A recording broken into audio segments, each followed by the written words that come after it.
I hit that with authority today. Welcome, everybody, and we'll get going here as quick as we can, and I apologize for a little bit of delay. Welcome to meeting number 9 of the House of Commons Standing Committee on Government Operations and Estimates.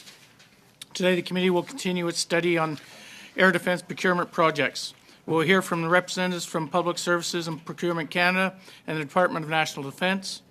Today's meeting is taking place in a hybrid format pursuant to House Order November 25th, 2021. Members are attending in person in the room and remotely using the Zoom application.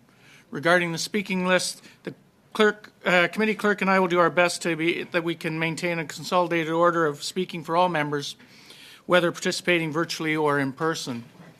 I would like to take this opportunity to remind all participants to this meeting that screenshots or taking photos of your screen are not permitted.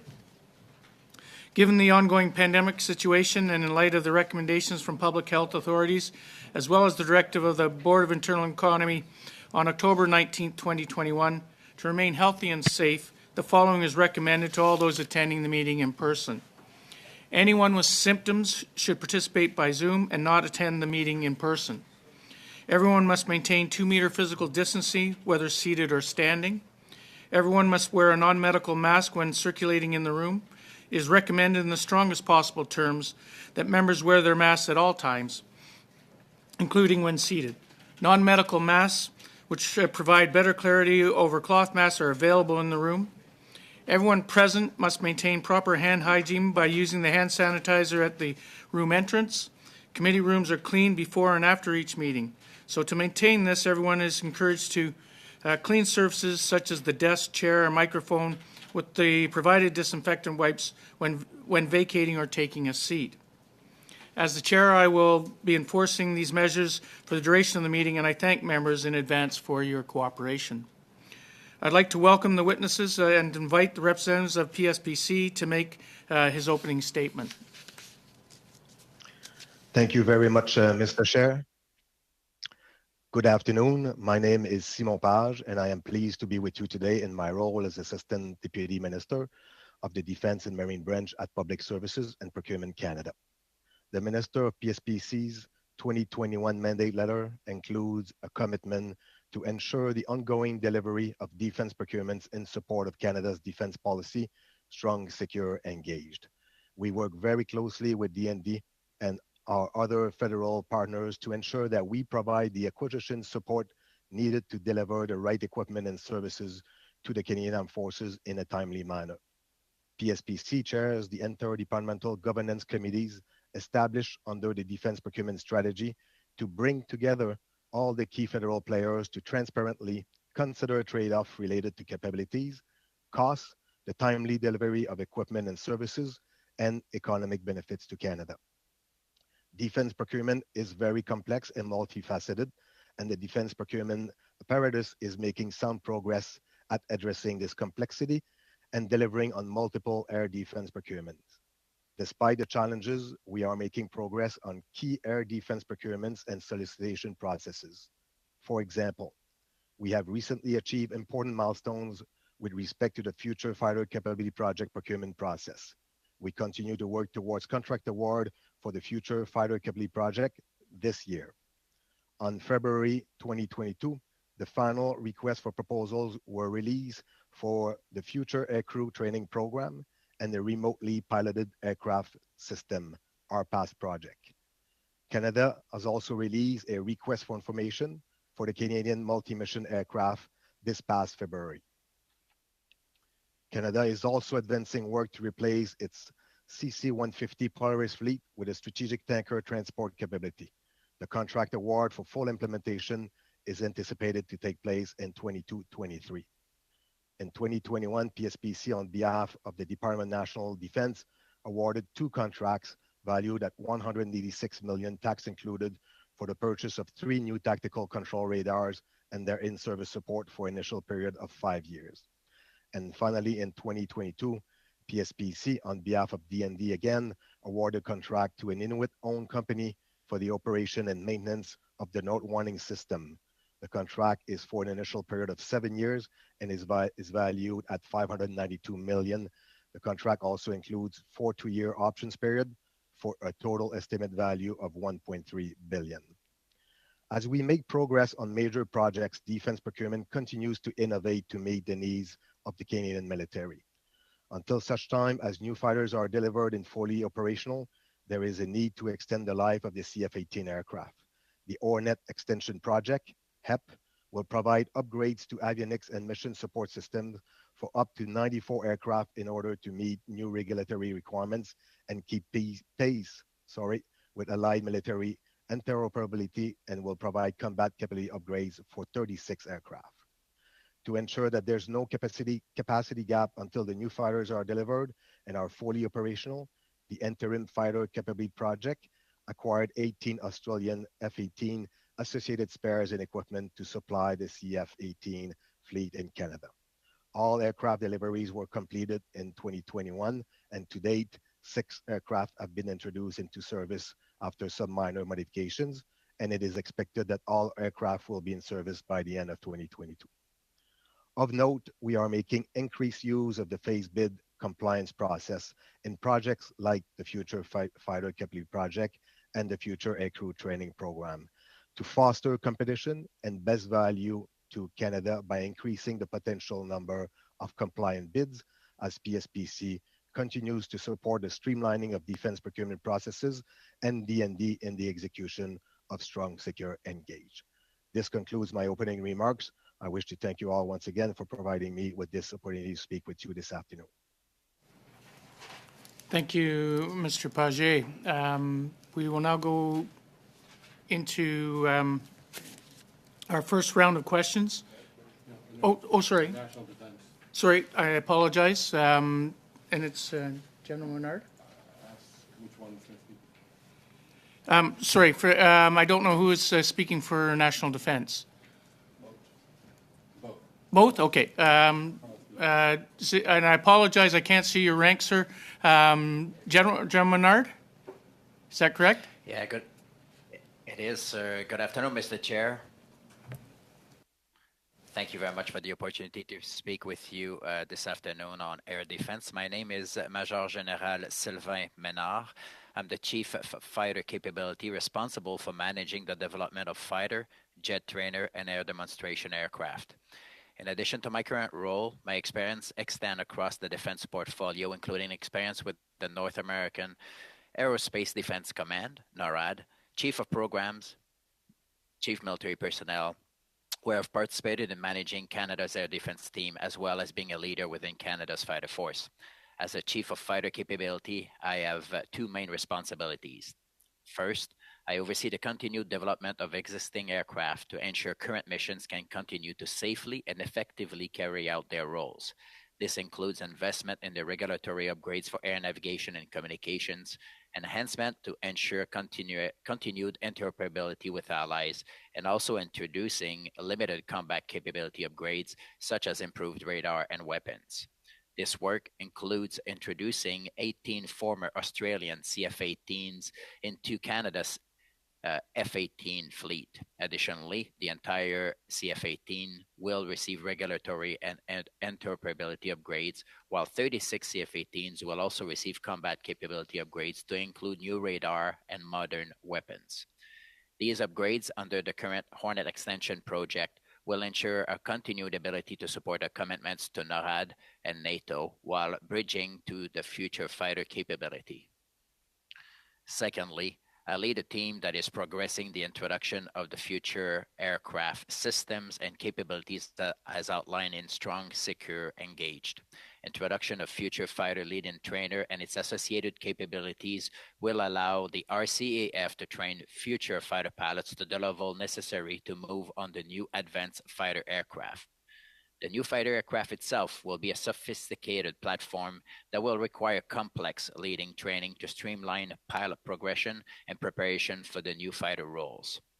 The RCAF is preparing to bring the new fighter capability to our squadrons and our members. This effort has benefited from many areas of expertise, including successful interdepartmental support and, in advance of contract award announcement, we are preparing for the transition to a modern jet fighter that will be at the forefront of operations for decades to come.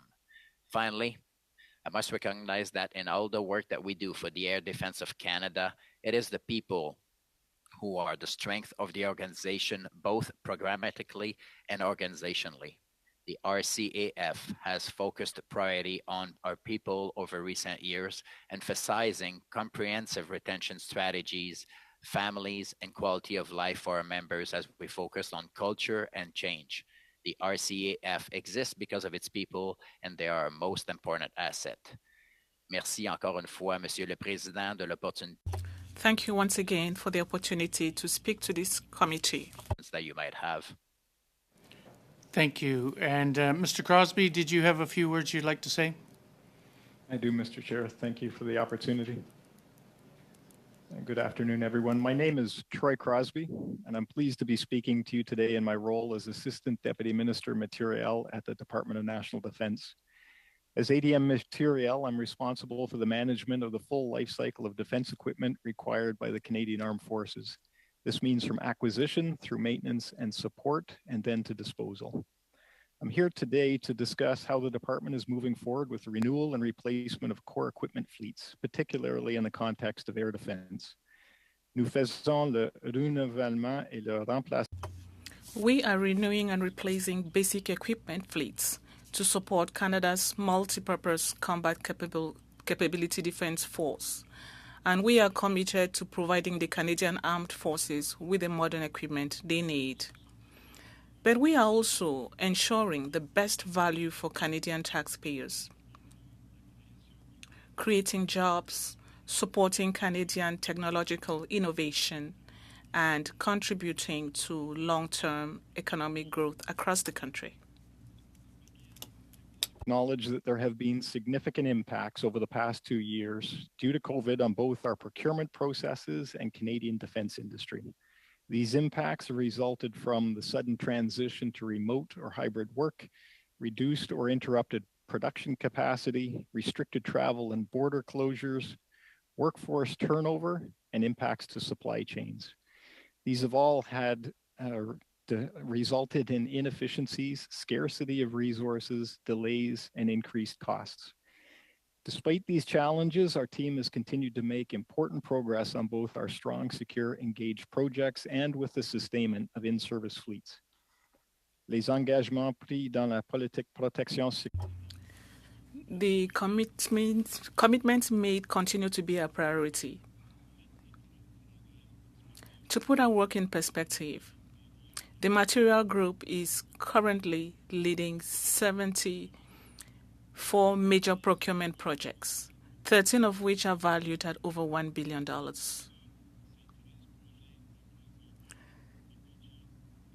These 13 projects together have a total procurement budget of $100 billion. Defense works in close collaboration with our colleagues at Public Services and Procurement Canada and Innovation, Science and Economic Development Canada, as well as with the central agencies to oversee these projects, and the major in-service support contracts for sustainment of in-service capabilities such as the North Warning System. Our capital acquisition work includes the procurement of a number of air defense capabilities for the Canadian Armed Forces, including the Future Fighter Capability Project, the Interim Fighter Capability Project, and Hornet Extension Project, and the Strategic Tanker Transport Capability Project. Given the horrific world events that we've been bearing witness to recently, our jobs of sustaining and procuring equipment for our military is more important than ever. That includes notably our future fighter fleet. Parallèlement au progrès important que nous continuons de. Together with the significant progress we continue to make on the future fighter procurement, infrastructure design and site preparation work has begun in Bagotville and Cold Lake to prepare for the arrival of the future fighter aircraft. These new fighter squadron facilities will host the tactical combat squadrons and the training squadron, and will include spaces for day-to-day operations. Aligned to leadership in energy and environmental design, silver and net zero carbon standards, and have taken gender-based analysis considerations into account. There's already good progress in Cold Lake, and it is expected that site services will be completed by spring 2022. While work is progressing on the Future Fighter Capability Project and its supporting infrastructure, we're also investing in our current fleet. Pour combler tout écart de capacité jusqu'à To bridge any capability gap until the new fighter aircraft are fully operational, the department acquired 18 FA-18 Hornets from the Australian government. All 18 aircrafts have been received by the department and 6 have now been released to the Royal Canadian Air Force. Work on the remaining aircrafts is progressing, with the 18th aircraft scheduled to return to service by June 2023. Undergoing various upgrades under the Hornet Extension Project, as you heard, including upgrades to avionics and weapons in order to meet operational requirements until 2032 and to maintain interoperability with our allies as we transition to the new fighter fleet. These are just a few brief examples of all of the ongoing work that demonstrates our progress in these uncertain times. As we continue to navigate through the global context, we're committed to moving forward on the defense investments outlined in Strong, Secure, Engaged. It's important for us to keep these investments on track. This equipment will help to ensure that the Canadian Armed Forces is able to defend Canadians at home and work with our allies and partners abroad. Thank you, Mr. Chair, and I'll be happy to take the committee's questions. Thank you very much, gentlemen. I appreciate that. And we will now start our questioning. And we'll start in our first round with 6 minutes from Mr. Paul Hughes. Merci, Monsieur le Président. Thank you, Mr. Chair. Thank you to all the witnesses for being here. My question goes to General Menard, my general. In your introduction, you talked about the training of pilots. What are you doing now to organize the training of pilots and technicians without knowing the types of aircraft we are going to have in the future? Merci pour la... Thank you for the question, Mr. Chair. Right now, we are continuing our training activities for the CF-18. As we said, with modernization of our fleet, we want to make sure that we have operational capacity that is credible until the new fighter jets come. We are continuing modernization and we are continuing to increase our operational capacities. So our pilots are continuing to refine their capacities, acquiring new operational capacities that will serve them. So irrespective of the model you acquire, that you choose. So now, we are still waiting to find out what aircraft we'll acquire, the F-35 or the Gripen. So there's no specific training that can be provided for that, right? Correct, Mr. Chair. We are continuing increasing our operational capacities with the investments we're doing. Irrespective of the platform that is chosen, we are continuing investments, and these will be applicable to the next fighter aircrafts. Thank you. In 2018,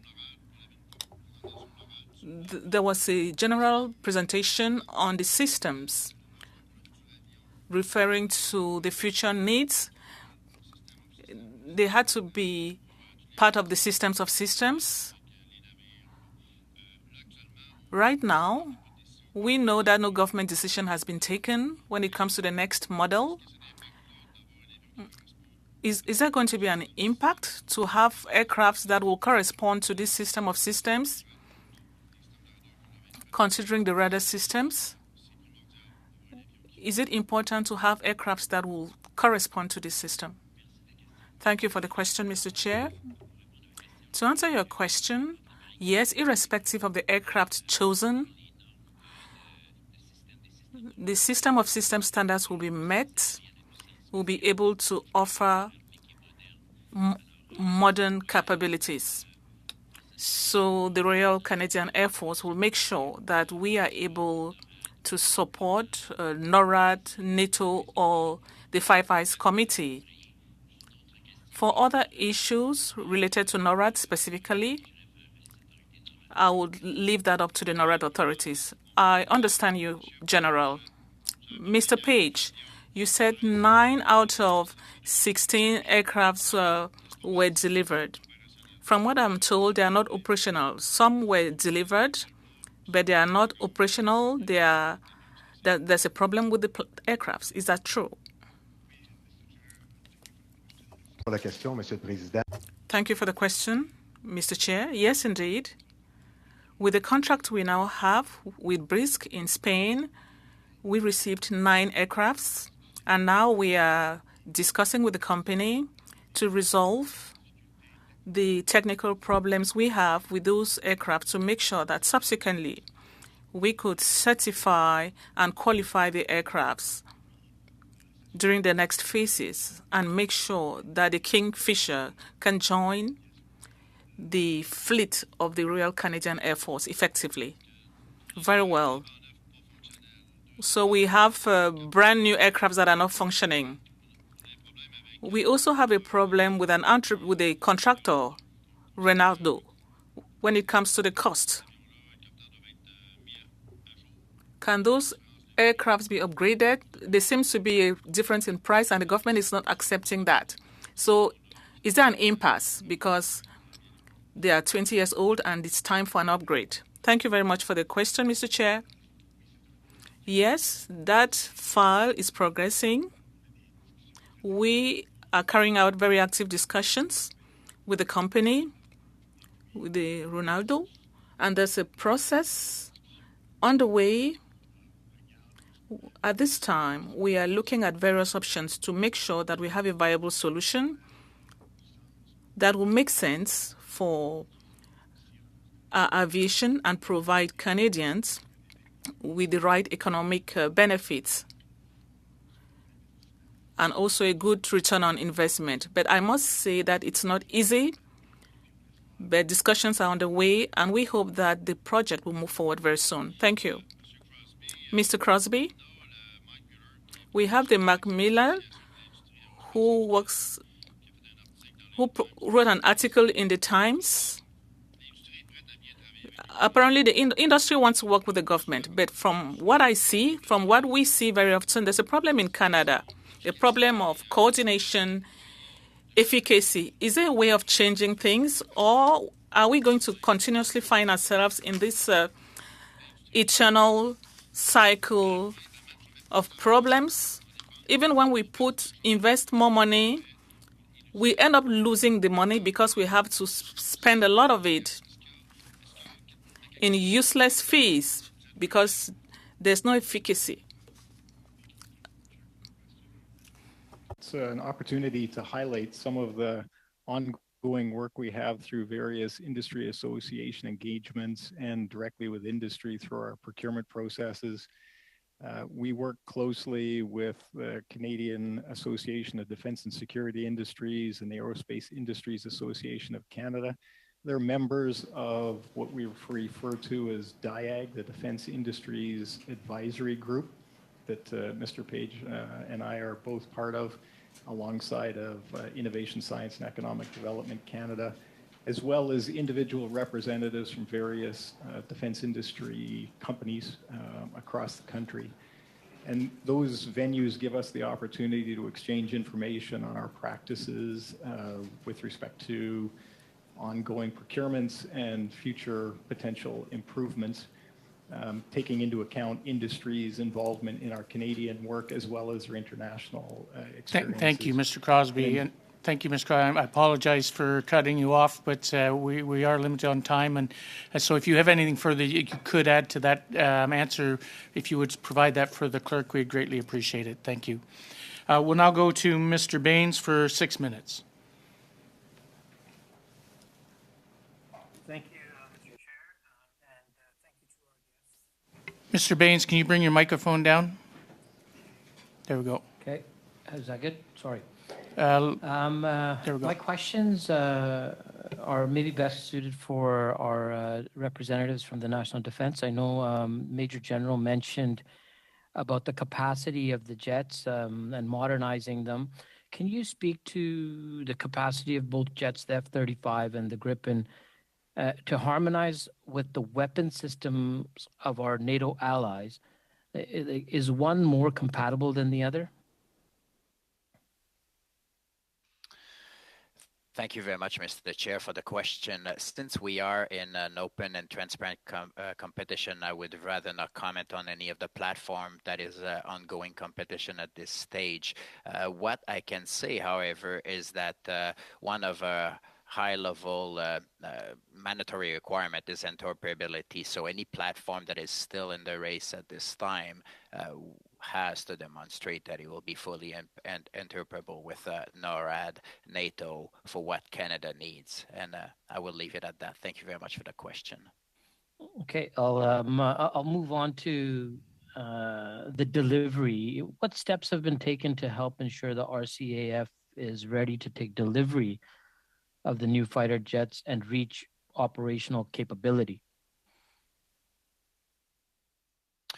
As mentioned by my colleague, by Mr. Crosby earlier, we already have some preparatory work that is being done both at 3-wing and 4-wing for the future fighter squadron facilities. And this work right now is platform agnostic. So the preparatory work that we're doing will be able in due time to be tailored once we have a decision from the Canadian government. So we're doing everything that we can do at this stage to prepare both for training, but for on the infrastructure front, so that the Air Force is ready to actually transition to the future fighter once it is selected. I would say that we are being as proactive as we can be, and we are eager to continue to deliver air power and joint space effects for Canada.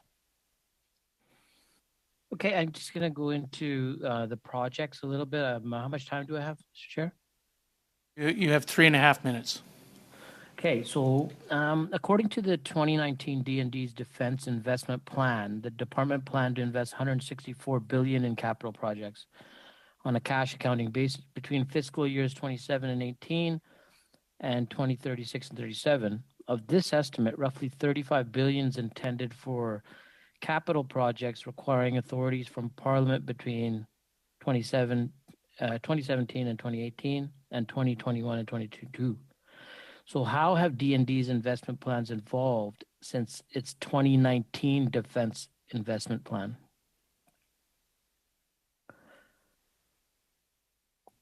Mr. Chair, I can take that question.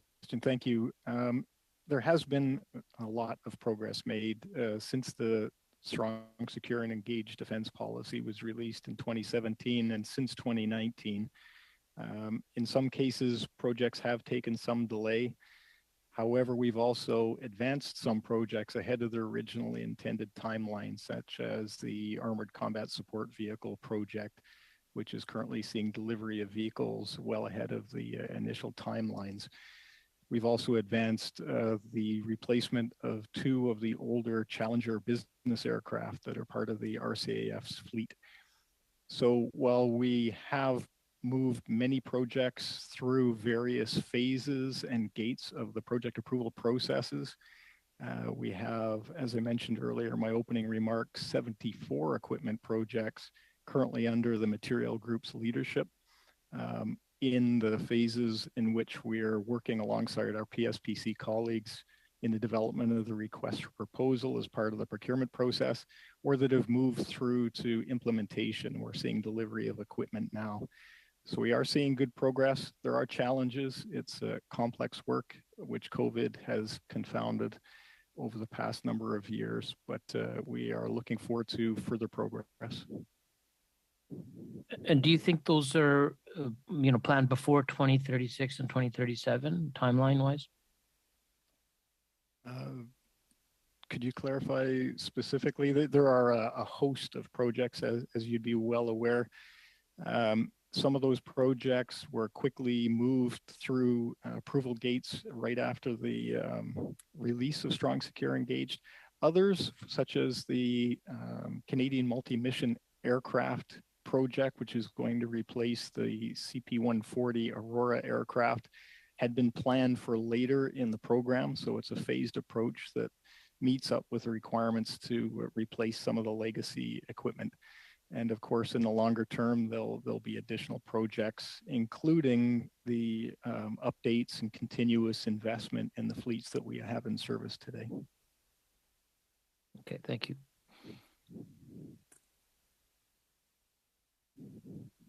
You have 20 seconds that- left if you want to do a quick question. That's all I have for now. Thank you. Thank you. We'll now go to Mrs. Vignola for 6 minutes. Thank you very much, Mr. Chair. First of all, let me warmly thank Mr. Crosby for taking the time to present his speech in the two official languages. French for half of the time, that's highly appreciated. We don't see that very often. So thank you very much, Mr. Crosby. Now, my question goes to Mr. Menard. The CF-18s now need about 30 hours of maintenance for one flight hour. If we were to compare that with the Australian CF-18s, how many maintenance hours per hour of flight do those ones need? Thank you very much for your question, Mr. Chair. I do not have the exact figures when it comes to the ratios for maintaining Australian aircrafts compared to the Canadian CF-18s. However, so far, with the 6 aircrafts that have come in, they have been flown for more than 800 hours, the Australian aircrafts. 800 hours for 6 aircrafts is not a long time. I'm not sure we have all the information we need to give you the right figure. I appreciate your honesty. Mr. Crosby.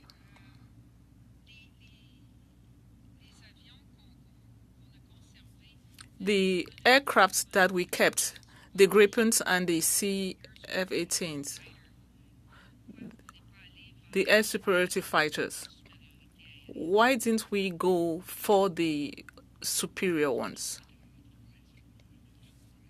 Maybe a question that my colleague, Major General Menard, would address.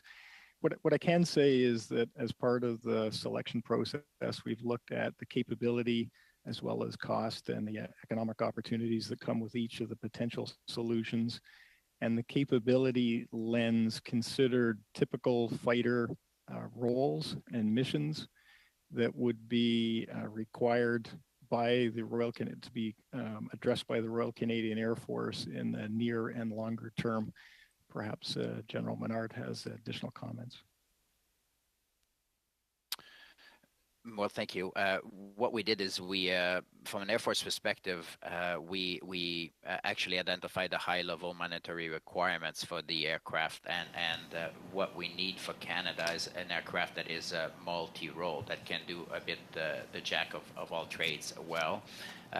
So at this stage, that's pretty much all I can offer for us is we have a relatively small Air Force, but a proud one, and one that is renowned to be extremely capable for its size. And I think that whatever platform we will select will be able for us to support in all the roles that we need the platforms to do. Donc, est-ce que je dois comprendre que... So the Army is targeting not only Air Force but land fighting with those aircraft, so are looking for something that has multiple purposes.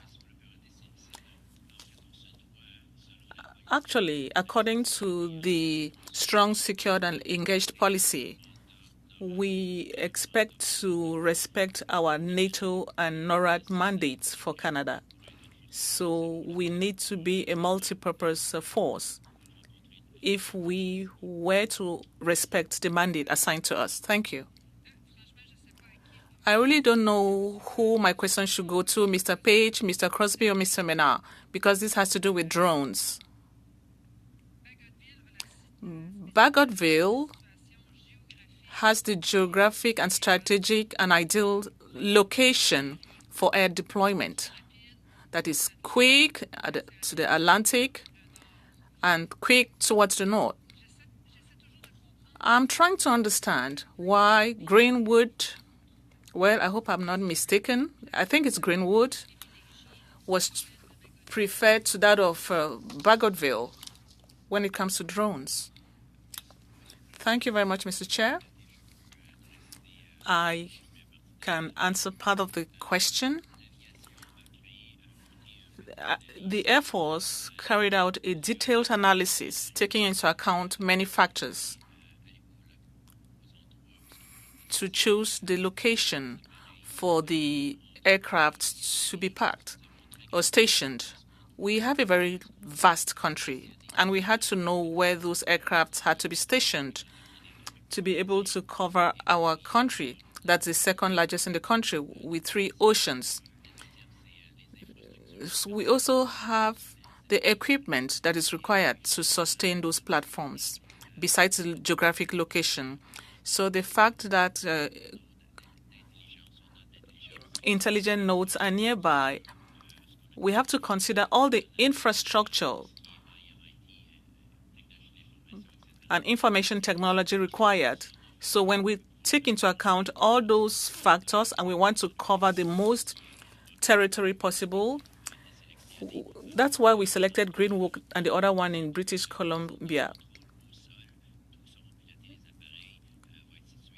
So that's why it was decided that the location had to be in the National Capital Region here. Thank you. 20 seconds. 20? Okay, I'll have time to ask you other questions. I think it's unfortunate that Quebec's expertise cannot be used. I understand that expertise has to be shared without hurting others. That would be ideal. Mr. Johns for 6 minutes. Thank you. Thank you, all of you, for being here today. And I'm going to leave it open to answer the questions. Now, the Liberals in 2015 campaigned against the F-35 to find a solution to better match the country's defense needs. Now that the F-35 is a frontrunner, what's changed?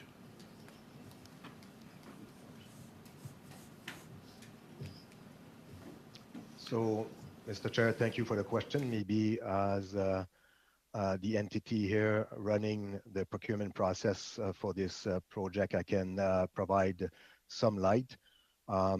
So the Future Fighter Capability Project process continues to progress soundly. It is very active. Our mandate as a defense procurement apparatus was to conduct a fair, open, and transparent competition with this project, and we have done so. We have significantly advanced the competition that was launched in July 2019. This competition was launched through the release of a formal request for proposals to all eligible suppliers at that time. The evaluation of the proposal has been completed in late 2021, and I think as you're tracking, in early December 2021, Canada announced that we had 2 compliant bidders moving forward with the next procurement phase. The procurement remains very active, very live, and from a process point of view, that's pretty much all the information that can be shared at this time. Thank you. We've been a level 3 partner in all these years, and what have kind of been the measurable economic benefits of that, and will there be benefit in the future? So again, thank you, Mr. Chair, for the question. The 2 compliant bidders that we have left, bidders were assessed against specific compliance requirement, and both bidders now have acceptable level of capability and value proposition. So this means that notwithstanding our next phase in the procurement, notwithstanding the eventual winning bidder, there will be economic benefits for Canada. Discussing the specifics at this time cannot be done. Thank you. I appreciate that. One of the advantages of the upgradability and interoperability, can you talk about what are some of the upgrades and how do they make us dependent on other countries?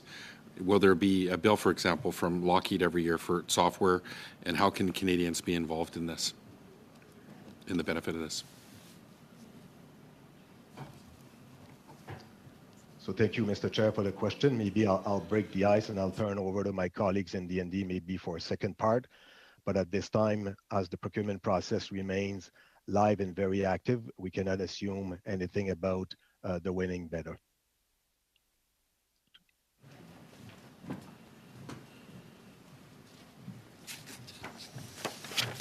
Okay.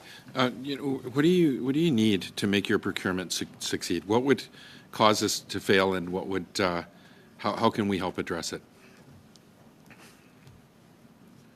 Yeah, I guess basically, what's your number one frustration, Ben, in this process? Thank you, Mr. Chair, for the question. I must say, in the execution of this process, there has been very little frustration. As stated a little bit earlier, we have conducted a fair, open, and transparent competition. We had a phase bid compliance process, which was embraced by industry. And we're very happy with where we are. We're happy with the recent milestones with the evaluation being completed and moving forward with the next phase of the procurement. And we are now just about to get to the next step of the phase procurement. And there's no indication of failure and there's no frustration. We just need to keep going and execute the process soundly. Thank you. Talk about maybe how often the leadership's changed in this process, and will it change in the near future? Thank you, Mr. Chair, for the question. Yes, there has been leadership change in the process, but because the process was very, very rigid, executed according to very specific rules, using a governance that was specifically applied to the project itself and overviewed from a process point of view by the Defense Procurement Strategy Governance. We are on solid grounds if any other leadership changes were going to occur. We're moving forward. We're approaching some of the last phases of the procurement process. And like I said, we're on solid grounds, just trying to execute the remainder of the program. Thank you. In terms of Canadian procurement, I mean, you look around the world and, we're criticized for being inefficient compared to other countries. Can you share, your viewpoint on how we stand up against other countries in terms of our efficiency on the bidding on procurement? Yeah, thank you very much, Mr. Chair, for the question. I have not done any specific analysis with respect to where we are comparatively to international partners or allies. But as mentioned in our intro remarks, both on the D&D side and on the PSP side, we are very proud of the progress we have made here, executing strong, secure, engage, and the release of key solicitation processes over the recent while, and we are on track to execute the program as per current milestone. Thank you. Thank you, Mr. Paget, and thank you, Mr. Johns. We'll now start our second round, and we will go with Mr. McCauley for 5 minutes.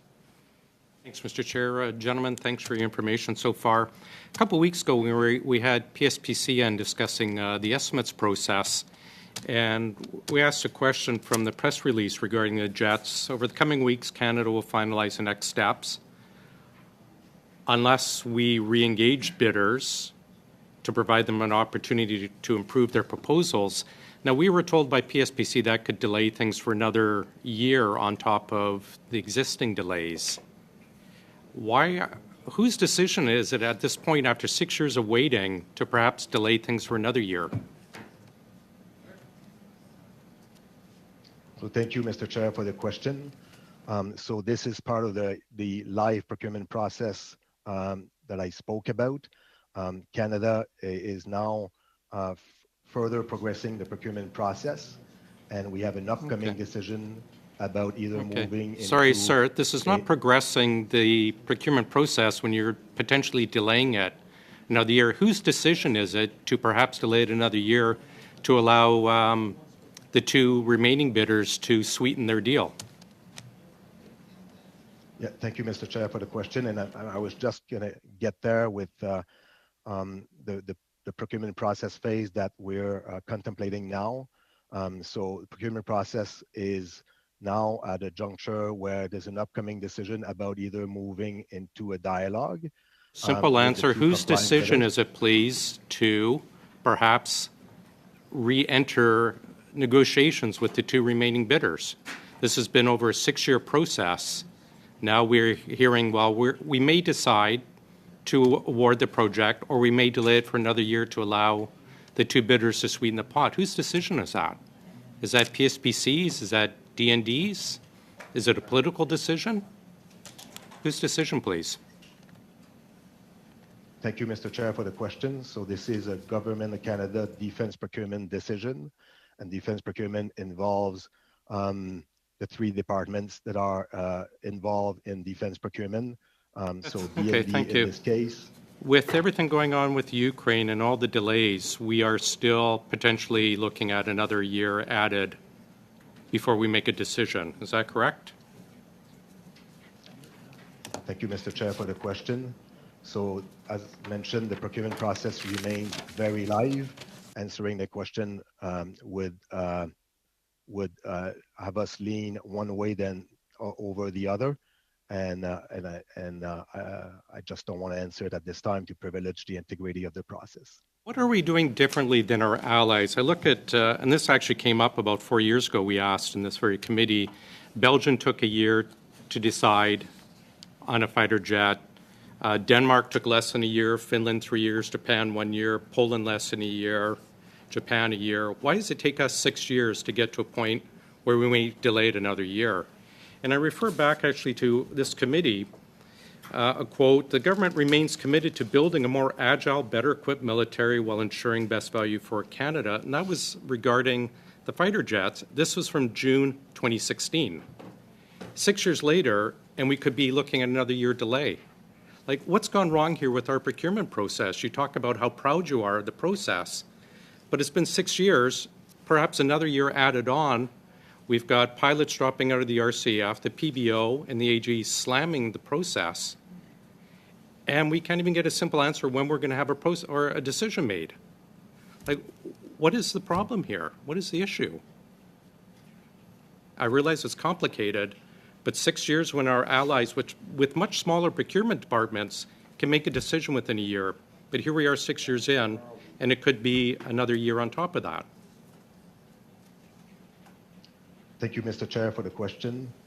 I think if we look at the precise window where the procurement process took form through the release of the formal request for proposals and where we are now, I would argue that it's been effected and conducted very effectively.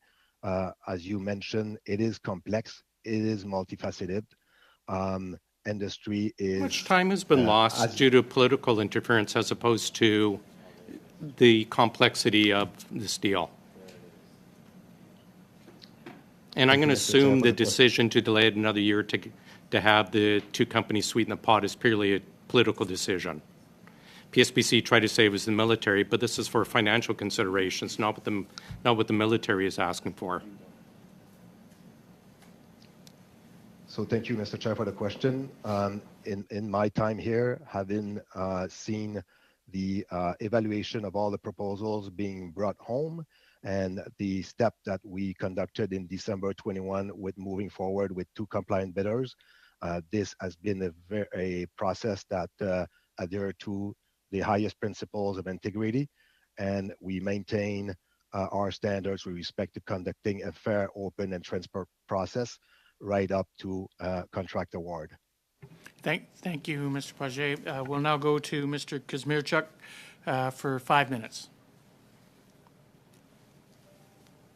Thank you very much, Mr. Chair, and I've been following along with these, the excellent conversation and questions and answers, so I really do appreciate the testimony here today. I wanted to just to pick up really quickly on a question from my colleague from earlier in the conversation regarding the remotely piloted aircraft systems that are being purchased.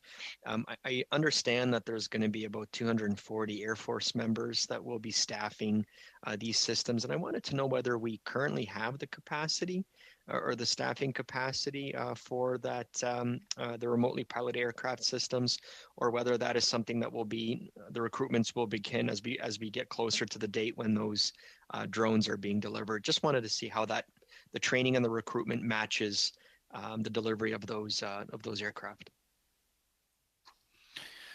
Thank you very much, Mr. Chair, for the question. I would like to start by saying that it is a new capability. We don't know which platform exactly we're going to get, so it is hard for us at this time to start training any Air Force personnel towards that mission. But in any of these procurements, as soon as we have an identified platform, then we will put forward a training plan that will be effective in us meeting both the initial operational capability and final operational capability in due time. So that's pretty much all I can say at this time. I will say from an Air Force perspective that these will be a brand new shining, a new capability. So I'm sure that we will not have any issues attracting people to go and operate these platforms. Gotcha, and I appreciate that, Major General. That makes perfect sense. Perfect sense to me. Just a general question for those that are sort of uninitiated in terms of the process of how PSPC and DND work together. How do the two entities work together to ensure that we are procuring the equipment needed to support Canada's armed forces? What does that back and forth sort of look like? What does that the communication collaboration look like, just in general terms? Thank you, Mr. Chair, for the question. So I think the key enabler for our relationship, which is very rich and very continuous, the Defense Procurement Strategy Governance that was established a few years ago in support of defense procurement, bringing to the table the client department, in this case, a DND, with ISED and with PSPC, at various levels, depending on the complexity, the value of the projects, has really been an excellent return on investment. The conversations happen through the governance. We are able to synchronize on issues, specific requirements, specific appreciation of what the procurement will look like, of how difficult this will become as a procurement, a solicitation process, and then specific variables such as procurement strategy and social indigenous procurement, for instance. So we are being able to synchronize and align early in the discussions, early when the projects are still in option analysis in Mr. Crosby's lane. And then by the time we reach the time to execute an invitation to qualify or release a draft RFP, we know exactly where we're going, we know exactly what we're trying to achieve, and then we can move forward in a more swift fashion. Thank you. That's terrific. I appreciate that. And I just wanted to pick up on you mentioned the partnership and collaboration with Indigenous communities as well too, is something that I wanted to highlight. As outlined in DND's 2022-23 departmental plan, Defense Intergovernmental Affairs is engaging Indigenous women's organizations and elders as partners in the work to strengthen domestic and continental defense and to modernize NORAD. Can you speak a little bit, really this is an open question to any of the witnesses, can you speak to the collaboration and the procurement, that, especially on procurement that's taking place with Inuit and Indigenous partners? You had mentioned before the contract being awarded on the North Warning System, maintenance on the North Warning System. Can you just maybe speak about how that fits into the DND's and procurement's plans? Thank you, Mr. Chair, for the question. I can speak a little bit about this. So through the same process that I just described, which is our defense procurement strategy governance process, as we capture the requirement, as we capture where the procurement will take place, where the contract will be conducted, we can also involve collaboratively other agencies such as Indigenous Services Canada and organizations that will look at such variables and factors. So they are also involved very early into the process. And then we also have specific directives as released by Treasury Board that if the work is going to take place on the 3 comprehensive land claims agreement, then we have specific obligations and specific requirements to inject in our procurement processes. And this was done for the program that you just mentioned, the North Warning System. And we were very proud to award this contract to an Inuit company, Nasituk Corporation, very recently. And yeah, we look forward to move forward with them in the maintenance and operation of the North Warning System. Thank you. Thank you, Mr. Paget. And now we will go to Mrs. Vignola for 2.5 minutes.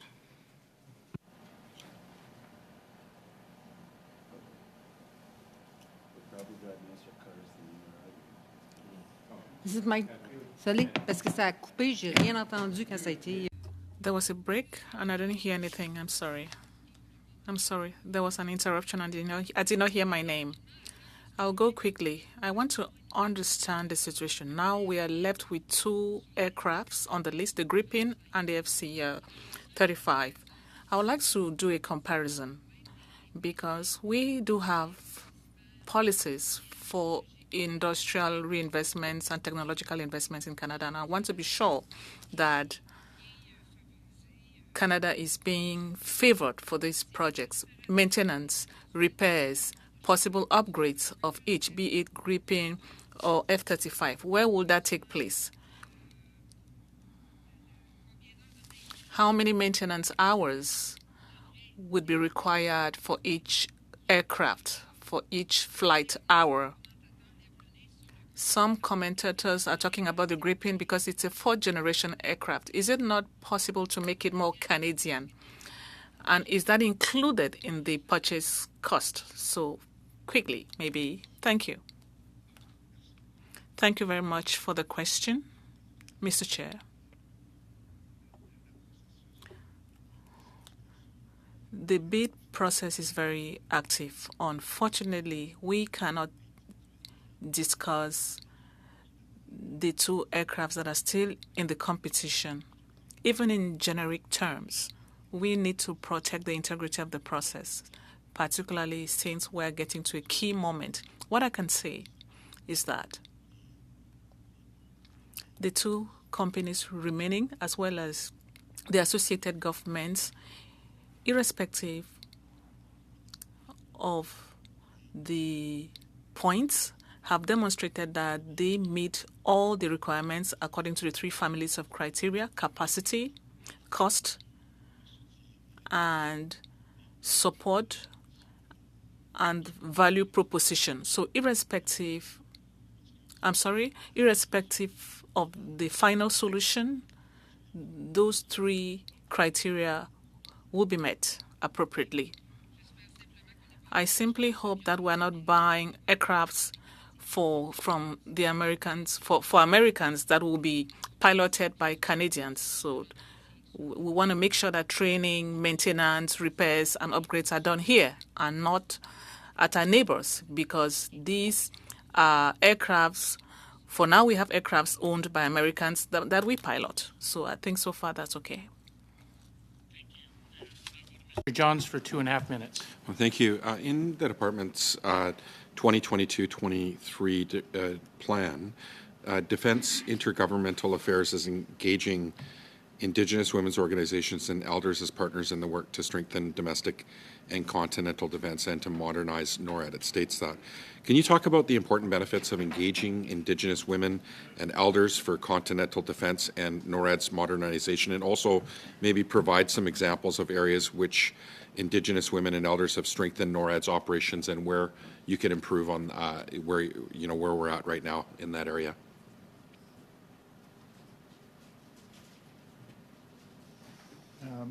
Mr. Chair, I can take that question. The engagement with various stakeholder groups, notably Indigenous communities, and through a gender-based analysis plus lens as well, ensures that we are taking into consideration different perspectives and reflecting the opportunities at hand in our procurement processes. In the case of, for example, the future aircrew training process, there was extensive engagement across the country with these various community groups to ensure that we would put in place opportunities as outcomes of the process where various communities could benefit. For example, opportunities for skills development and ultimately employment opportunities across the country that reflect the realities of the local communities where equipment will be operated. And this practice will continue in future procurements. When we're talking about NORAD modernization, there's clearly opportunity there. And I think, again, referring back to the Nassituk Corporation contract award for the North Warning System and Service Support contract, we can see the strength of Indigenous and Inuit businesses to provide support to the Canadian Armed Forces. Do you have targets to improve on where you're at right now in terms of that area? Mr. Chair, there are government targets that have been established, 5% of the value of defense procurement. We are aiming to ensure goes to Indigenous business. We're not there yet, but we have great opportunities. And I think as we continue our engagement with these communities, we'll recognize additional opportunities that we can build into the procurement processes, both for new acquisitions, where we can leverage, as I mentioned earlier, for skills development or for direct participation. 5% isn't close to the representation of the population there. Thank you, Mr. Crosby. And now we'll go to Mr. Lobb for 5 minutes. Get to 1%.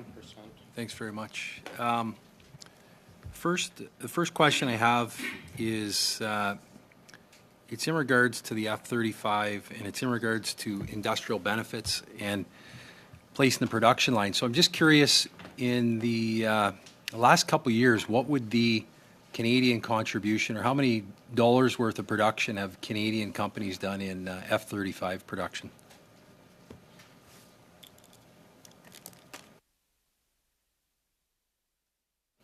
Mr. Chair, I can provide some information about our participation in the production sustainment follow-on development memorandum of understanding for the F-35 program.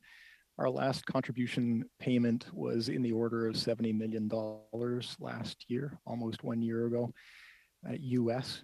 And over the period of time that Canada has been involved in the program, there has been a total of in the order of $2 billion US of industrial benefit accrued to Canadian industry. Thank you.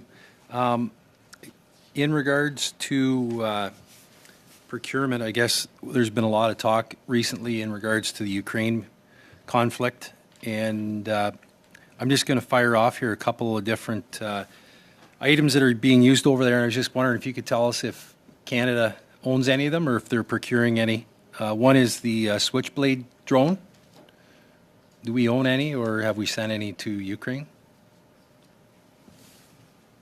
Mr. Chair, as a general answer, for reasons of the sensitivities around our contributions, I wouldn't be in a position to provide details about specific equipments or quantities. We own any, though? Switchblade drone? Switchblade drone, I'm not familiar with it, Mr. Chair.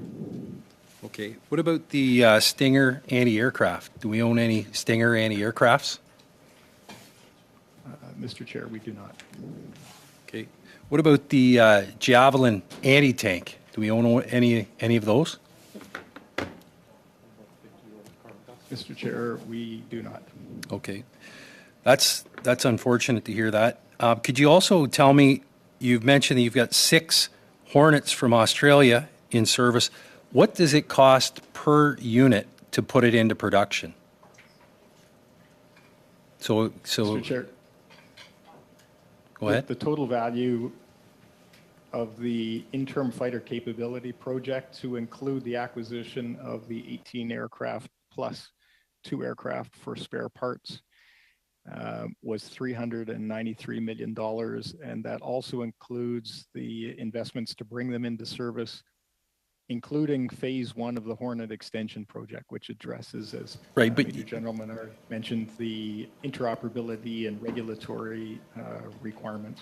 Fair enough, but you would have a unit cost as to how much it's cost to date to get each one of the 6 into production. What is the average cost to get the 6 of those into Canadian serviceability? Mr. Chair, I don't have the breakout numbers by airframe. We've established a budget for the entire investment, and we're on track to deliver the entire requirement within that budget of $393 million, as I say, to include the acquisition and the updates of the aircraft to be able to bring them into the Royal Canadian Air Force's service. Okay. Arctic Air Defence. What's the plan for that? Because I think, do we have any equipment currently for Arctic Air Defence?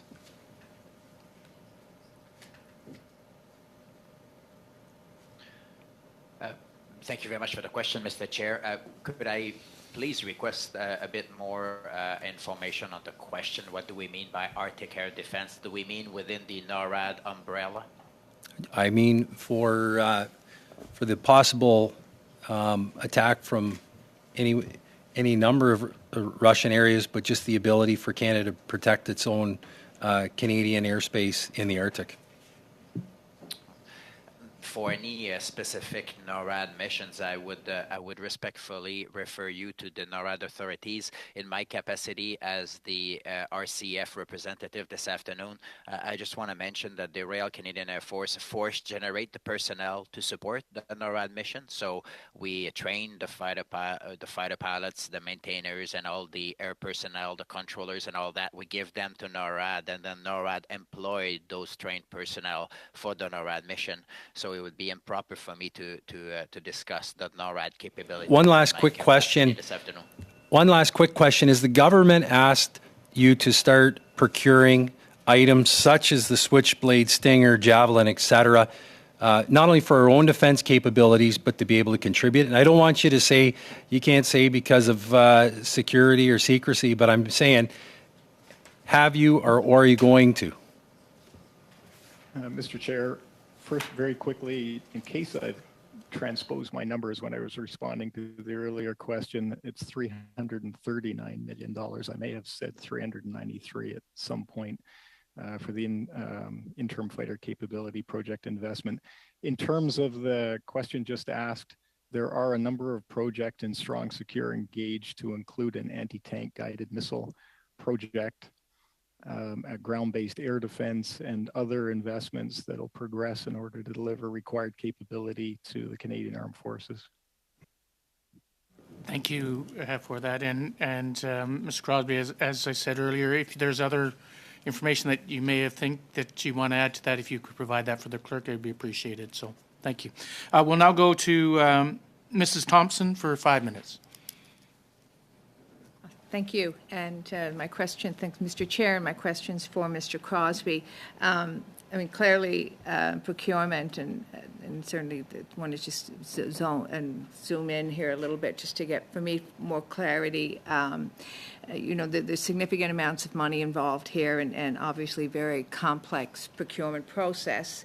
And I absolutely appreciate in your opening comments that you referenced COVID has added another layer in the last 2 years, certainly, and our current world reality has made this probably even more urgent. So with that in mind, would you mind speaking about the national defense, when a request is made for new equipment, if you could break down the steps in the process to ensure that the RFP does include requirements around transparency, because I'm certainly hearing today and in other sessions that the open and competitive process sometimes is it is questioned. Thank you, Mr. Chair, for the question. I'll break the process into two broad steps. The first two deal with identifying a need and then developing the requirements in an options analysis phase that's led by the sponsoring service, whether that be the RCAF, the Navy, the Army, or the Special Operations Forces.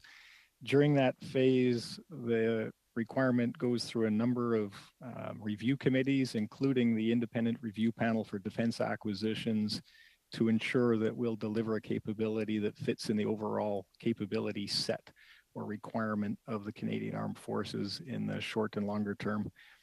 Once the project moves into the definition phase, we work closely with our colleagues at PSPC and in other departments to develop the request for proposal to deliver on that requirement. And going back to an earlier question from the committee, we also engage in a very thorough way with Canadian industry participating in these processes to ensure that the request for proposal is something that they can respond to and understand. Once we've gone through the competitive process and a contract is awarded, again, we work closely with our colleagues in other government departments and with industry through the delivery of the equipment and right through the transition to the in-service in replacing a fleet perhaps, which includes the training that Major General Menard has referenced earlier, and making sure that a full capability is delivered. It's much more than equipment, as you can appreciate. Thank you. And actually, just to follow along the same thread, around timelines, and I realize that this is so complex, you can't say that, or it would be probably challenging to say this takes a year, this takes 5 years, but just to speak about the realities of what, the variables that can come up during the process that would affect timelines, and what would be a reasonable timeline, and then as well, in closing, your thoughts on what could be put in place to tighten the process if indeed you feel that there's a need to even tighten the process. Perhaps, Mr. Chair, I can provide some opening comments, and Mr. Page may have something to add here as well. It would be difficult to provide a generic answer. The procurements that we pursue vary greatly in complexity, and some will move quite quickly through the process. And I think we've demonstrated well the ability to accelerate processes where the operational requirement has shown a need, as we've seen through COVID. And I mentioned a couple of the strong, secure, engaged projects that have progressed well ahead of their original planned timelines. In other cases, such as the future fighter capability competitive process, it's very complex. There's a lot there that has to be addressed, and those processes clearly take longer, including through the industry engagement process and the period of time during which they're preparing their proposals. The strength of the system right now is, as Mr. Page had mentioned earlier in his comments, around the close collaboration between the government departments involved. There isn't a day go by, 7 days a week, I think, that I'm not on the phone with Mr. Page at least once. We work very closely together with our colleagues to address the challenges that we have and seek advice from industry where that's appropriate.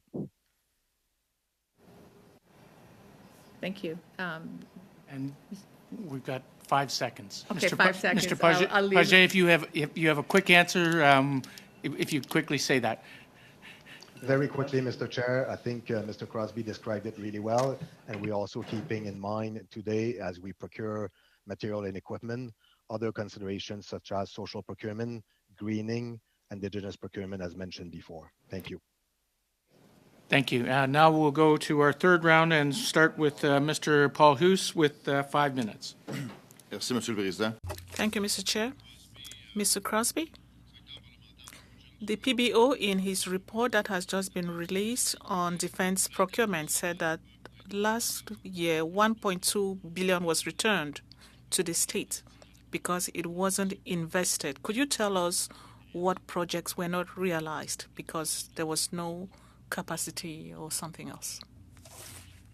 The outcomes of last year's progress would be spread across any number of projects. Some of the spending that would have been forecast well in advance even of the last fiscal year would have reflected forecast delivery timelines. In some cases, COVID and supply chain challenges have really been an impediment to industry. We've seen late deliveries of component parts and supply that's held up their production. And of course, we pay once we've received material. So that is reflected in those lapses. Okay. Donc, COVID was a problem. That may be one of the reasons. A while ago, you talked about COVID. You said because of COVID, the government could be very operational. Everyone could get down to work and act fast. With what is happening now in Ukraine, with the conflict there, have ministers issued directives asking you to act fast with the purchase of equipment that we need urgently? Have you received any such directives? On our strong, secure, and engaged investments, and we respond to priorities as they're identified. In this case, if Ukraine has identified any specific requirements, then appropriate authorities have taken a look at those, and we've been able to work with them to see what opportunities there are for us to be able to provide support. Disons que ça, c'est une réponse très politique. That's a very political answer, but the question is simple. Right now, looking at the national defense procurement and looking at PSPC, Mr. Page could also answer. Have you received any directives for very quick procurement to speed up procurement and purchase of equipment so we can be operational? Because we know that we are deficient now in Canada. Do you have any directives? The answer, yes or no? No specific activity that we're accelerating, but we are ready to do that as operational requirements might require. Merci de la réponse. Thank you, Mr. Page. To come back to modernization of NORAD, we have the famous company in the Inuit company that received a huge contract. Will that company modernize NORAD, or is it simply maintenance? Why did that company receive that money? Was it just for maintenance? If it's yes, I don't mean I have a problem with that. Secondly, do we plan to go further, considering the threats we're seeing? We've been talking about that. Any plans to speed up modernization?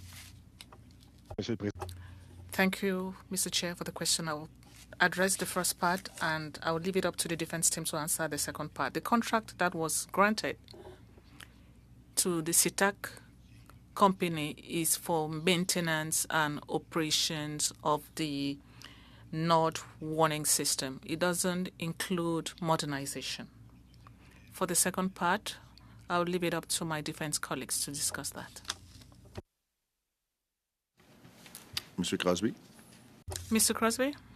Chair, if I could ask that the second part of the question be repeated. Ma question.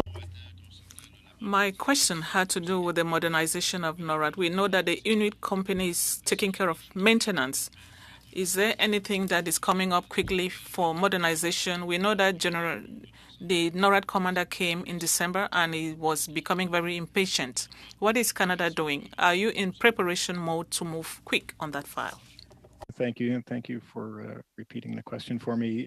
Budget 2021 did provide an initial $252 million over 5 years to support continental defense and NORAD modernization initiatives, including advancing research related to all domain awareness, sustaining the North Warning System, and modernizing long-range communications capabilities. That work is ongoing. Donc, on s'entend. So $250 million, we won't go far with that because it takes some billions. So that's it. Thank you. Go to Ms. Johari for 5 minutes.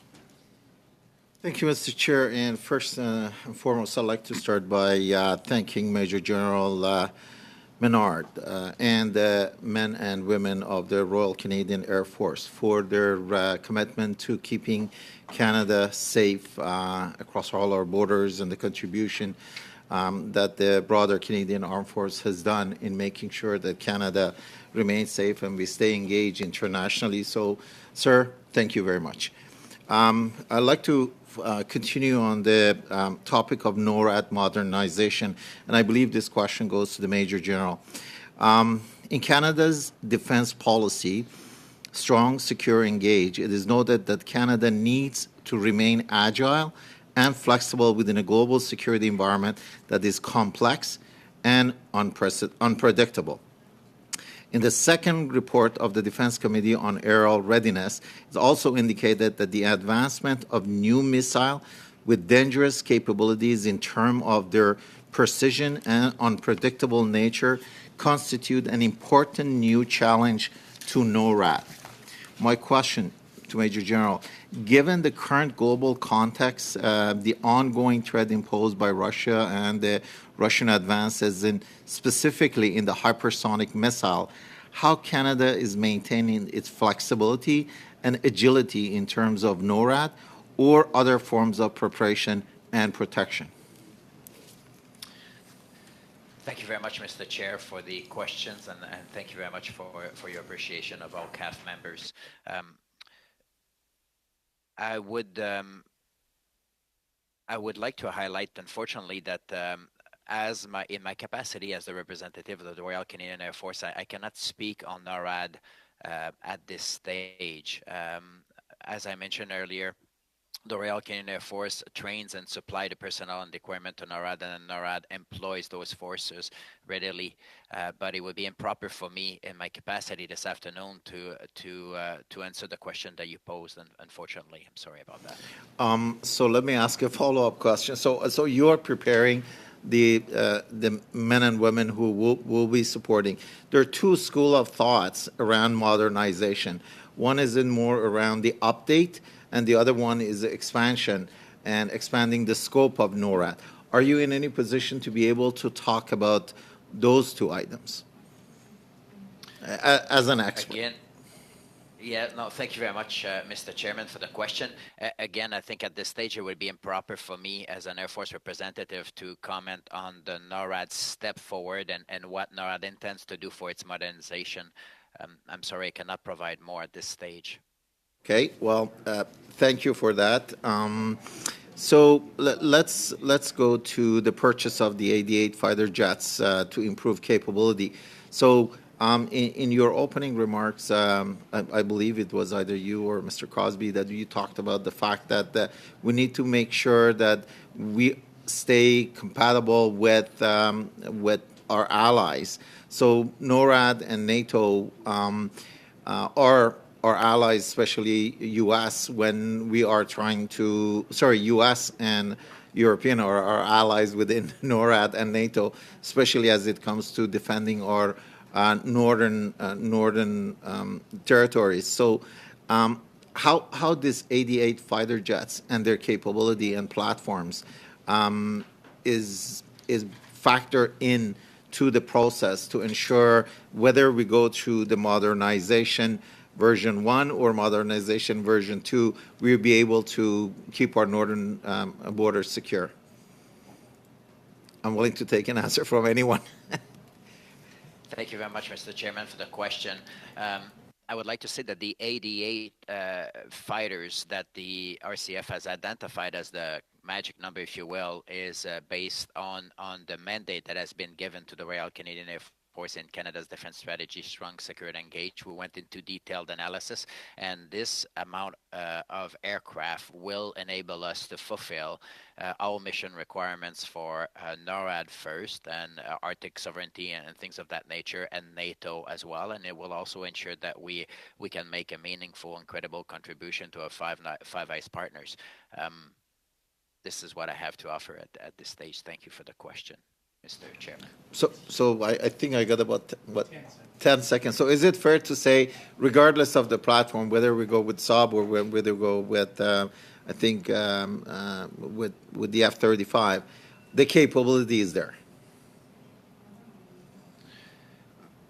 Thank you very much, Mr. Chairman, for the question. So the Royal Canadian Air Force did put in its operational requirement, the high-level mandatory requirement that we need for operational capability. Interoperability is right up there for our interoperability with NORAD and NATO partners. So I expect that any platform that will be selected will obviously meet that high-level mandatory requirement. That's a fundamental requirement for the Royal Canadian Air Force. Thank you, General. We'll now go to Mrs. Vignola for 2.5 minutes. Merci beaucoup. Thank you very much. Mr. Crosby, with the purchase of the Australian FA-18s, was Canadianization included in the total cost? Yes or no? Et à votre avis, in your opinion, Mr. Crosby, is the aerospace industry a strategic one for the current federal government?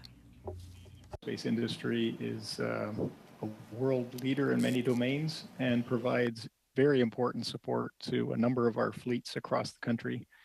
And I see them continuing to do that well into the future. Merci, excusez-moi. Thank you. Mr. Menard, between us and honestly, let's be frank. Your people would like to work with which aircraft? Because We know that what we have now is old, and that's why we are having some of the recruitment difficulties we have, because people don't want to deal with old things. Now, your people, which of the fighters are they looking forward to using? Thank you very much for the question, Mr. Chair.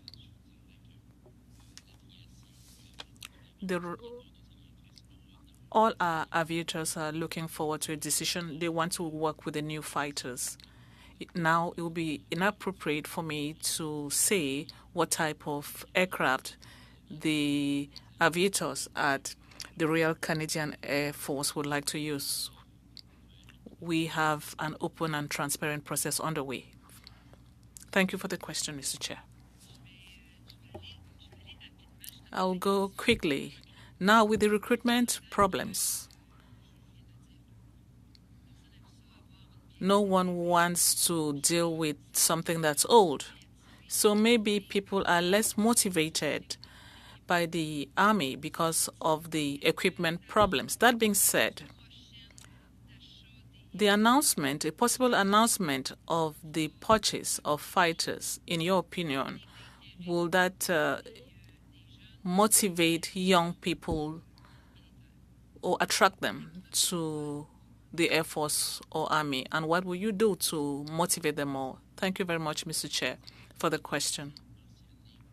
I already said that for the Royal Canadian Air Force, we do not lack candidates, people who want to become pilots or navigators. Certainly, over the past few years, and with the pandemic, it was more difficult to recruit because of all the health measures that were involved. So that affected our recruitment. But generally speaking, we don't have problems attracting staff.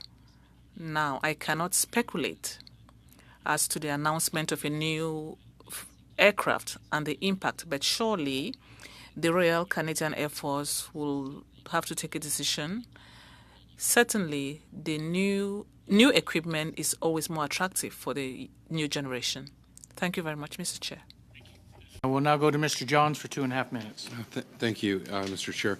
One war and battle that we don't talk enough about is the war against climate change. And we know that the military has stepped up, and we are all grateful, whether it be the floods or last summer, 350, military personnel that helped tackle fires that were raging across the interior in British Columbia and in Manitoba.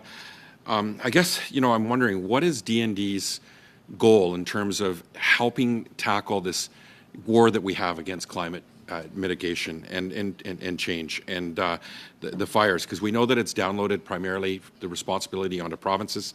And I guess, I think about Coulson Aviation, a company in my riding that's a global firefighting leader, especially when it comes to night firefighting capacity. They're in Australia, Argentina, the United States, Chile, Bolivia, but they're not doing business here in Canada, and they could help us put out fires from, raging that is, would actually be helping tackle climate change by putting them out quickly.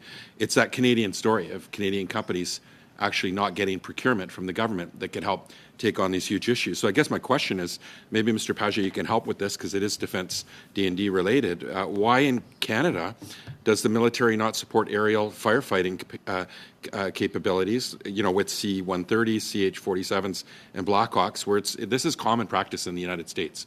Maybe you can tell me whether you're considering it or looking at it, because I think it would be very important for the federal government to take leadership and help support this really important need. So thank you, Mr. Chair, for the question. And I think the word need here probably, not that I want to shy away from an answer, but I think I will defer to my colleagues in DND. In PSPC, when we execute a solicitation process, we actually we get the need, the requirement from the client, in this case at DND, and then we look at how to execute the solicitation process. I think that is accordingly. what's happening right now. Like the provinces are making requests and the federal government stepping in, but why isn't the federal government getting ahead of it and playing offense and actually assuming the responsibility of night firefighting capacity, for example, working with companies like Coulson and actually being there on ready standby to help support provinces, because we know it's going to get worse. And we know a lot of provinces actually don't have capacity. Is this something DND is considering and looking at?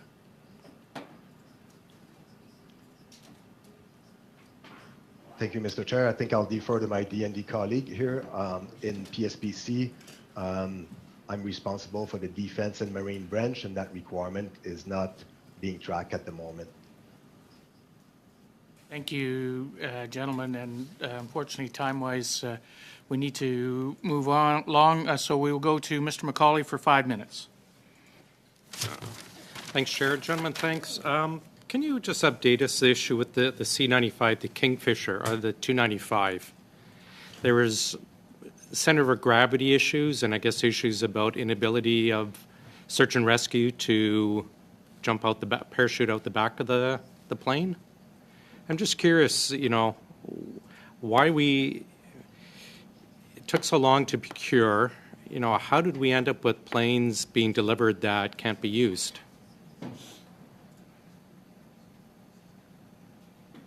Mr. Chair, if I could take that question. As is typical in our procurement processes, once we've gotten onto a contract with a provider, of course, we start to work much more closely and move through the process of ensuring that the equipment meets the contracted operational requirements, the performance requirements, and as well to conduct testing and ultimately develop. This is a mature design, a long existing design. How did we end up with planes that have center of gravity issues? Mr. Chair, it's not a new build. C-295 is a mature aircraft. The aircraft that we have for our fixed wing search and rescue requirements has been modified to fulfill the operational requirement for fixed wing search and rescue, as was mentioned in the question, to include the ability to have parachutist search and rescue technicians safely exit the aircraft to conduct search or rescue operations. That testing is underway right now, and we've successfully and safely demonstrated the ability of parachutists to exit the aircraft. Specifically in terms of the question around center of gravity issues, all aircraft have center of gravity considerations, and they are dealt with through appropriate operational. So you were expecting these problems then in advance if all airplanes have center of gravity issues, as you've just stated? Mr. Chair, not necessarily, and to correct myself if I've said that, not center of gravity issues, they're considerations in how the aircraft is safely operated by the crews. How modified have they been from the existing design then? Again, these planes have been around for a long time. I remember reading that the RFPs from the three companies was like 100,000 pages of RFPs. So we covered every possible outcome or modification. Like, how did we end up with planes that can't be used or being so delayed for years? Mr. Chair, some of the modifications that are being brought to the C-295 for our application include Airbuses enclosing the landing gear. In the older model C-295, you'd actually see the wheels protruding below the belly of the airplane. Given the range and endurance requirements for our fixed wing search and rescue role over our huge territory, Airbus has put enclosures around the wheels to increase the aerodynamic efficiency of the aircraft. Who's paying to get these up to speed, so to speak, up to code so that they can be used? And when will we actually see them in service, and in what numbers?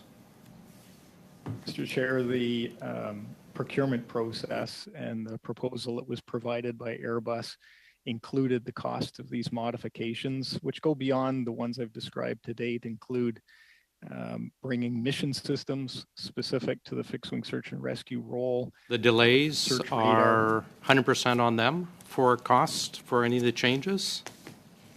the cost for the program delivery is part of the contract. Right.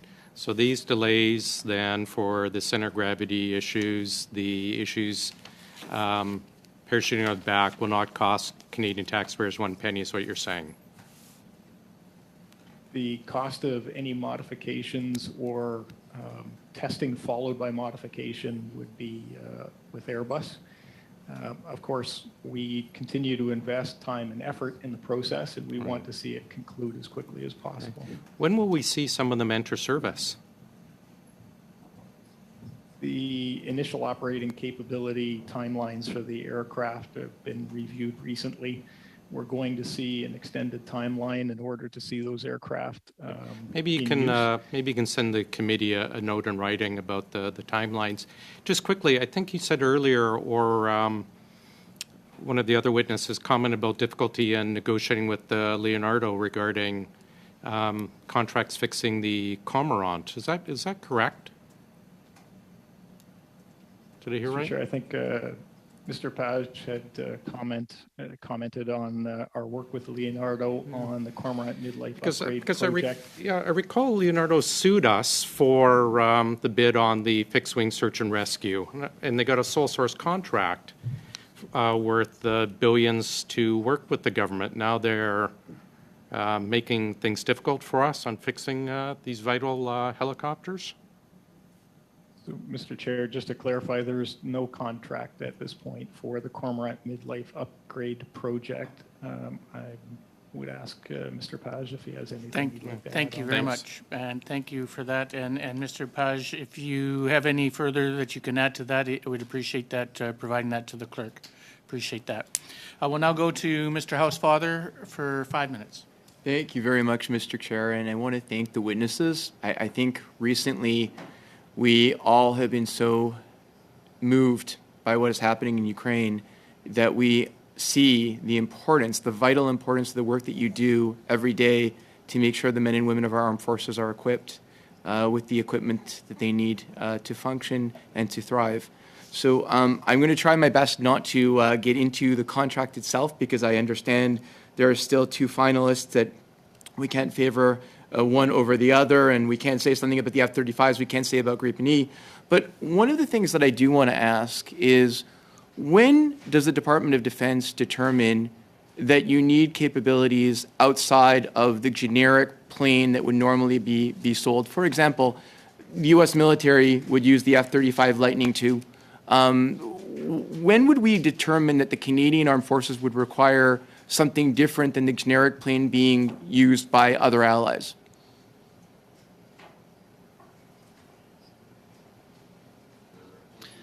So, Mr. Chair, thank you very much for the question. I will kickstart the answer. So, as I mentioned earlier, the Royal Canadian Air Force is really keen to deliver on its mission set, that has been dictated to us by strong, secure, and engaged in Canada's defense policy. And so our goal is to make sure that we meet Canada's expectation of its Royal Canadian Air Force. So with that said, one of the primary roles for Air Force is to be interoperable with NORAD, NATO, and Five Eyes partners, and that's why in our requirements we have put that into place, and we expect that the aircraft that we will purchase for the future fighter capability will be interoperable and meet those missions. Now, if for some reason Canada wants us to evolve our role or change our roles, then we will have to look at the requirements that we require at this stage, and then we would make an operational deficiency report, if you will, and then we would engage with the ADM MAT colleagues and then PSPC to actually find a solution for that front. I guess that's, from an Air Force perspective, from an operational requirements, this is how it would go, how the Air Force would select a specific operational requirement that it needs. It's based on what we've been tasked by our government. Thank you very much, Mr. Chair.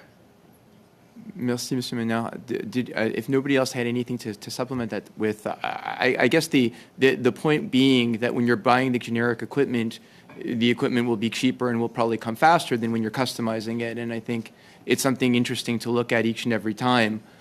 So can we talk about the process then for the fighter jets? How, and Mr. Page, by the way, it's always been a pleasure to work with you in the department. How has the risk been mitigated by the type of process that we've done in terms of the lengthy process of vetting suppliers and bringing it down as we have right now?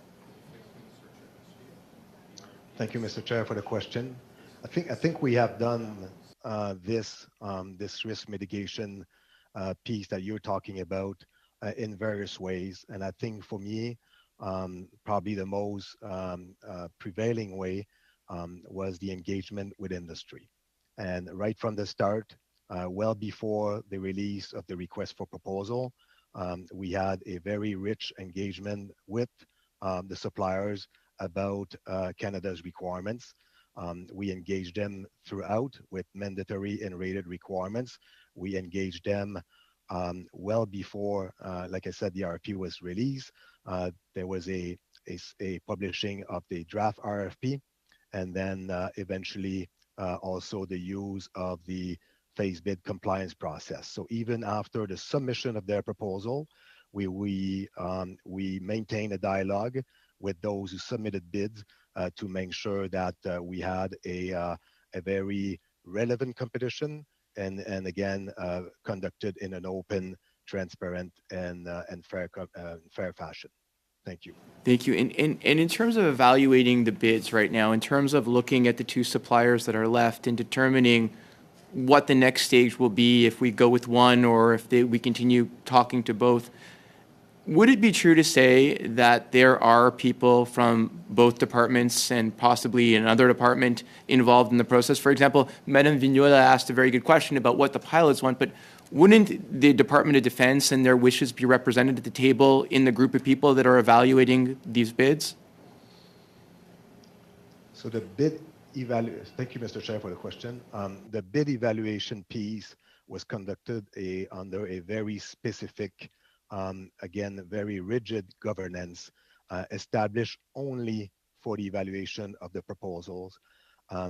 These evaluation teams, multidisciplinary teams, involve members of the Royal Canadian Air Force, members of the material group represented by Mr. Crosby, members of ISED, and then members from my department. From a process point of view, the entirety of the process was overviewed by the Defense Procurement Strategy Governance at the ADM and DM level. A very, very limited number of people would have access to the entirety of the evaluation and would have known where the whole thing, the entirety of the evaluation was going. We also use a fairness monitor throughout to make sure that we were doing the right things, again, in a open, fair, and transparent manner. Thank you, Mr. Page, and thank you. We've now finished our third round, and we're now about to start our fourth round.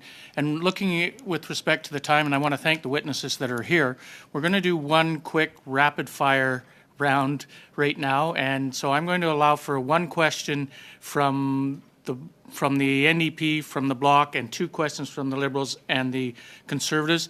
There's a time limit on this, so I will cut you off right at that time. If the time is done, I'm cutting you off. But so we'll go with Mr. Johns with one question, please. Okay. I asked a question earlier about, in terms of our capability on air defense on the war against climate change. Mr. Page, I think you had deferred to your other colleagues, whether it be Mr. Crosby or whoever can answer it. But right now, I mean, Canada's invested $3.4 million in Coulson Enterprises, the company that I talked about earlier, in the Strategic Innovation Fund to modify their Boeing 737 plan. And it's dual purpose, both for aerial firefighting, for tanks and passengers. And I asked, basically, why is Canada, not using the military to support aerial firefighting capabilities? And is that something that you're considering or looking at? Because we certainly know there's a huge gap and there's need for federal leadership. And you've got a global company like Coulson. Thank you, Mr. Chair, for the question. In the current defense and marine portfolio, such requirements is not present. My assessment and my understanding of such requirements is they are generated at the provincial level. And my branch right now, the Defense and Marine, deals with federal clients, including DND, the Coast Guard, Transport, RCMPs. Thank you. Thank you very much, and thank you. And now we'll go to Mrs. Vignola for one question. Very quickly, air defense based on the ground should include a number of factors that I will not mention, but the cost should vary between 250 million to 499 million. First of all, what determines that difference of 249 million in total? And secondly, when will the expertise be functional?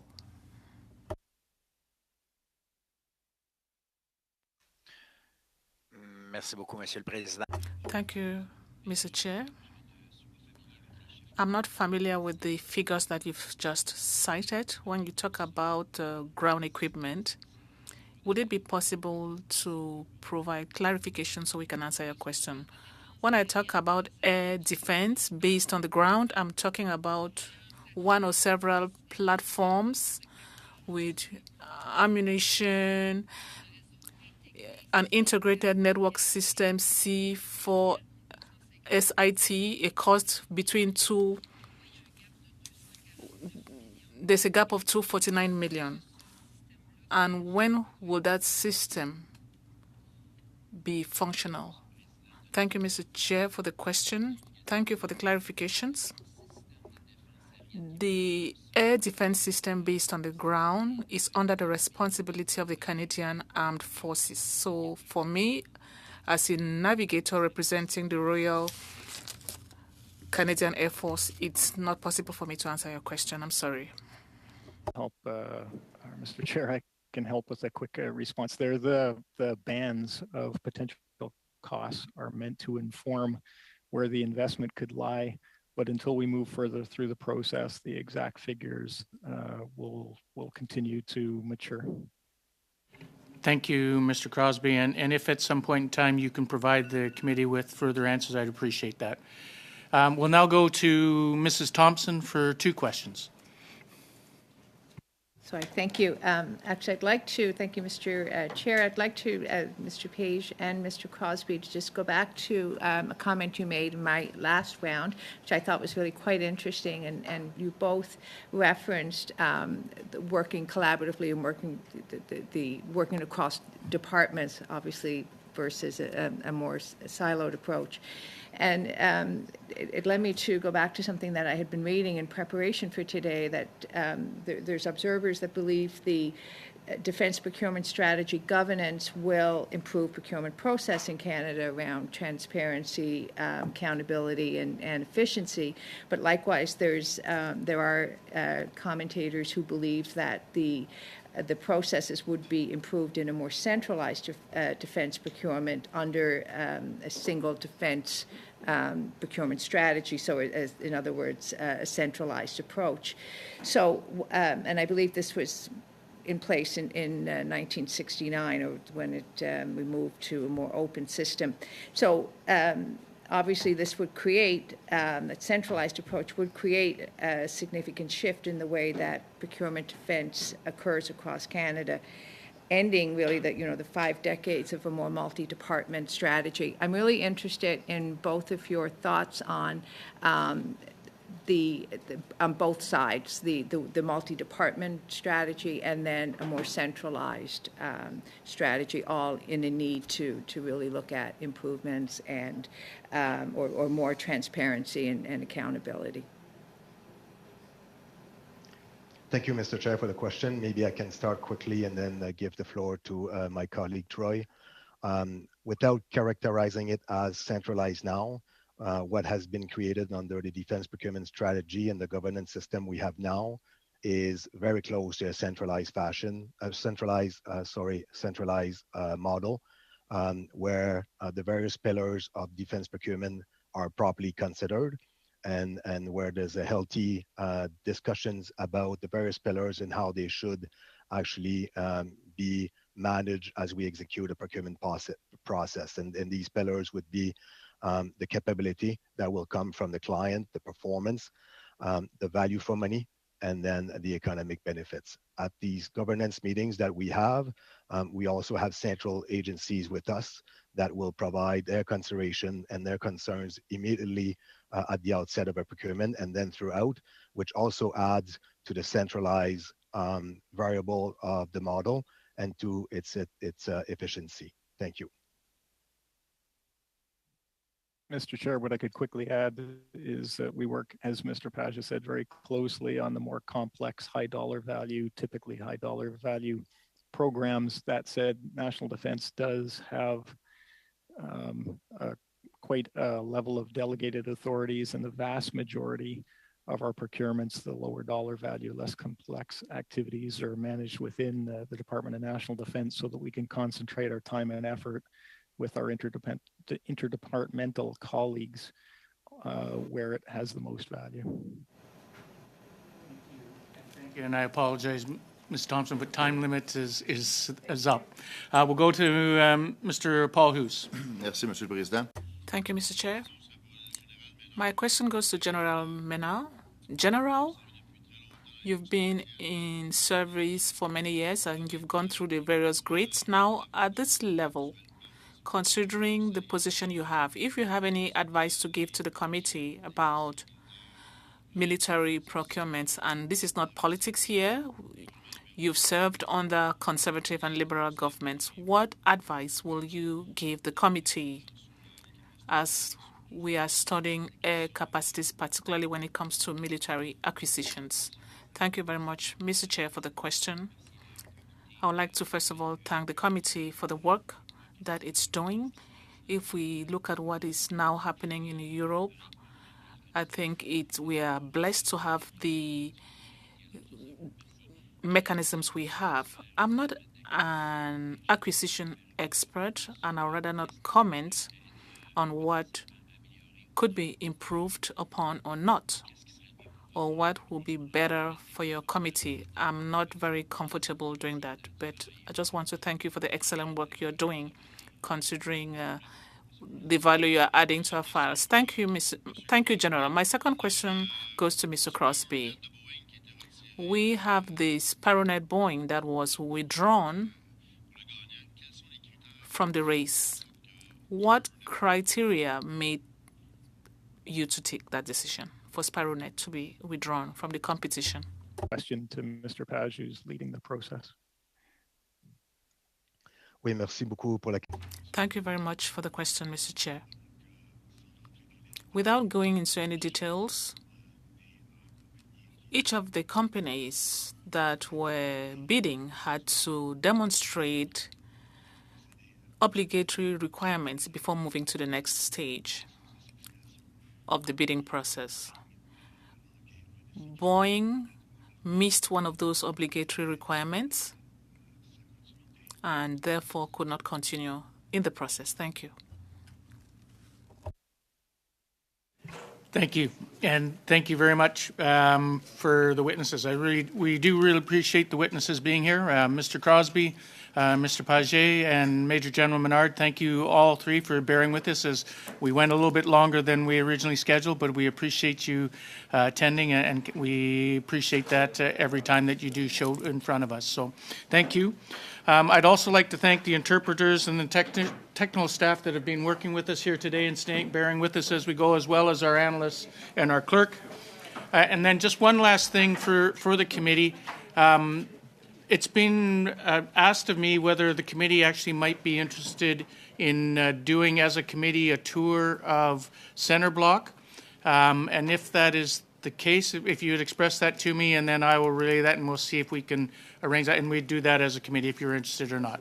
Okay. Member of this committee, I would like to do that. Okay, thank you. Thank you. And with that said, I declare the meeting adjourned.